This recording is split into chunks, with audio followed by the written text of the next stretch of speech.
ఈ తిరుపలాంతకం మండలం రామసముద్రం చెందిన నాగిరెడ్డి అనే అతనికి 1 ఎకరా 45 సెంట్లు వాళ్ళ అమ్మగారి నుంచి ఇతని పేరున ట్రాన్స్ఫర్ అయింది.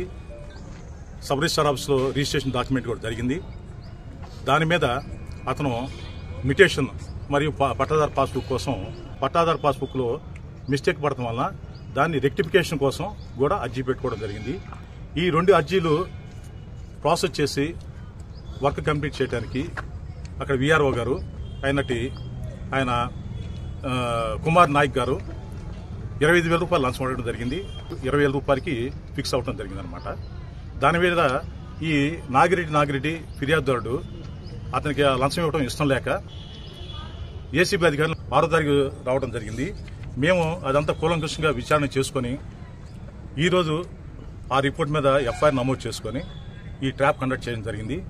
ఇక్కడికి వచ్చిన తర్వాత కుమార్ నాయక్ వచ్చేసి అతను డబ్బులు డైరెక్ట్గా తీసుకోకుండా అక్కడ పక్కన ఉన్న విఆర్ఏ జానీ భాషకి చెప్పడం జరిగింది.